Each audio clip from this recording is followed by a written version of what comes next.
दोस्तों, UP triple S C lower PCS 2026 भर्ती की परीक्षा होने में 48 दिन और शेष हैं, लेकिन अभी आयोग की तरफ से ना ही कोई नोटिफिकेशन आई है, ना ही कोई शॉर्ट लिस्टिंग की प्रक्रिया का रिजल्ट दिखाई दे रहा है।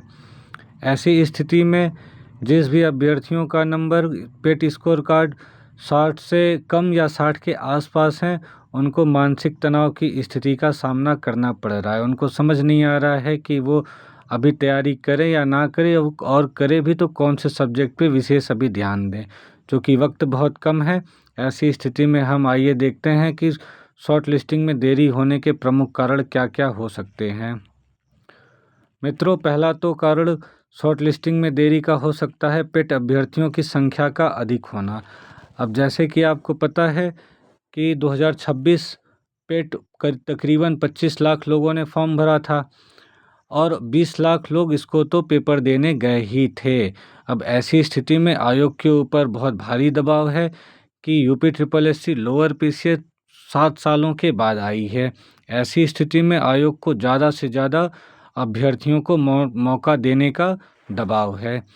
दूसरा, जैसे हमारे कुछ साथी भर्ती को कोर्ट में चैलेंज किए हैं कि नहीं, भर्ती ओपन होनी चाहिए, क्योंकि नोटिफिकेशन में मेंशन नहीं था कि ये अपर पीसी लोअर पीसीएस की भर्ती पेट के थ्रू ही होगी, जिसकी सुनवाई 13 जुलाई को होना तय हुआ है। अब 13 जुलाई को कोर्ट का ये मान के चलिए कि फैसला आ ही जाएगा।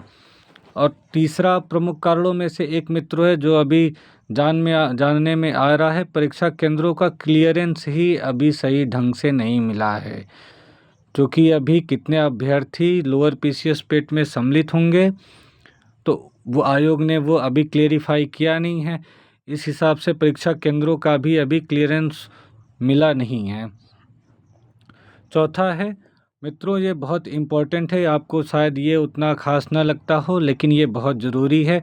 आयोग के ऊपर दोस्तों कोई भी दबाव नहीं है, ना तो छात्रों के किसी समूह का दबाव है, ना तो उत्तर प्रदेश में कोई छात्र नेता है। बिहार के तर्ज के हिसाब से उत्तर प्रदेश में कोई छात्र नेता नहीं होता है, और ना ही किसी पार्टी या किसी एक्सटर्नल फैक्टर का उनके ऊपर दबाव है। ऐसी स्थिति में आयोग अपनी मनमानी जैसे चाहे वैसे वो चलाता है। मित्रों, इसमें मैंने एक फैक्टर को और जोड़ा है, यह है अदर फैक्टर। मित्रों, अब जैसे अभी जानने सुनने में आ रहा है कि बहुत सारे इंस्टीट्यूशनल फैक्टर हैं और बहुत सारे डिसीजन मेकिंग है जो लोअर पीसीएस को लेकर अभी असमंजस की स्थिति बनाए हुए हैं। ऐसे में भर्ती कई सारे फैक्टर की वजह से डिले होते जा रही है, परंतु इसमें देखने वाली बात यह है कि आयोग तो अपनी बातें करके निकल जा रहा है, लेकिन उन छात्रों का क्या होगा जिनके मार्क 60 के आसपास हैं, जो ना तो सो पा रहे हैं ढंग से, ना तो ढंग से कुछ पढ़ाई कर पा रहे हैं। उनकी मानसिक स्थिति का क्या होगा, उनके बारे में कौन सोचेगा? ये भी तो जिम्मेदारी आयोग की ही है। सारे छात्र एक बराबर कैसे होंगे? जिन छात्रों के नंबर 70 के आसपास हैं या 65 प्लस हैं, वो तो अपनी तैयारी अच्छे ढंग से कर रहे हैं, लेकिन जिन भी हमारे भाइयों का नंबर 60 से कम या उसके आसपास है, वो 45 दिन में कैसे तैयारी करेंगे? अभी तो आयोग का अभी तक कोई नोटिफिकेशन नहीं आया है। मान लो कि अगर 45 दिन के अंदर आ भी जाता है, तो कौन सा विद्यार्थी दोस्तों 45 दिन के अंदर 10 सुपरफिशियल टॉपिक को तैयार कर सकता है, जिसमें एनवायरनमेंट और कंप्यूटर के भयानक क्वेश्चन पूछे जा रहे हैं। यूपी ट्रिपल एस सी लेखपाल के पेपर में आप लोगों ने देखा होगा कि कंप्यूटर के किस तरीके के क्वेश्चन आए थे। अब साथियों, आप ही बताइए कि 45 दिनों में किस हिसाब से ये विद्यार्थी जिनके 60 या उससे कम या उसके आसपास वाले हैं, वो 45 दिन में कैसे अपने पेपर को तैयार करेंगे? ऐसी स्थिति में समानता की स्थिति कैसे रह सकती है? तो यहाँ से तो कम नंबर वालों को पहले से ही फिल्टर करके निकालने का रास्ता साफ किया जा रहा है। मित्रों, मैं आपको एक बात और बता दूं, अगर ज़्यादा लड़कों का सिलेक्शन हो भी जाता है, अगर मान लो 55 या 60 भी, अगर 60 नंबर वालों को भी शॉर्ट लिस्टिंग कर ली जाती है, तो साथियों आप ही बताइए 45 डेज़ में कौन सा मित्र तैयारी कर सकता है?